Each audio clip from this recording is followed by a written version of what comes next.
वाढवण बंदराला जोडणाऱ्या ग्रीनफील्ड महामार्गासाठी संपादित करण्यात आलेली जमीन आजपासून प्रत्यक्षात ताब्यात घेण्याचे काम प्रशासनाकडून हाती घेण्यात आले आहे।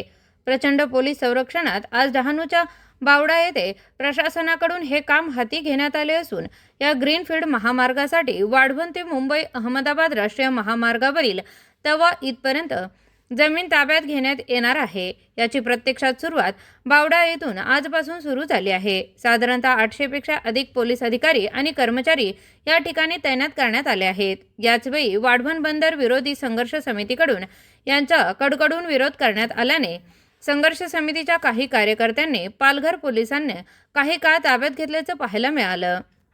वाढवण ग्रीनफील्ड महामार्ग हा जो काही रस्ता आहे तव्यापासून वरवर पर्यंतचा डहाणू तालुक्यामध्ये त्याच्यातली 10 गावं आहेत आणि त्याच्यातल्या सर्व नियमानुसार प्रक्रिया पार पाडल्यानंतर बावडा गावातील जे आमचं 56 हेक्टरचा भूसंपादन आहे त्याचे शेतकऱ्यांना आम्ही त्याचा योग्य तो मोबदला वाटप केलेला आहे।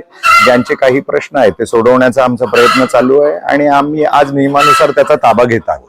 नाही, दबावाचा कुठलीही भूमिका या ठिकाणी नाही। आता देखील काही लोक चर्चा करण्यासाठी आमच्याकडे आले होते।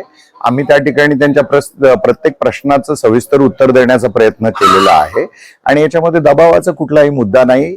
बावडा गावातलं जे आज आम्ही ॲक्विजिशन करत आहोत त्याचे पुरेसे योग्य त्या शेतकऱ्यांचे योग्य ते पैसे देखील आम्ही त्यांच्या खात्यामध्ये जमा केलेले आहेत आणि जमा करण्याची प्रक्रिया देखील अद्यापही चालूच आहे।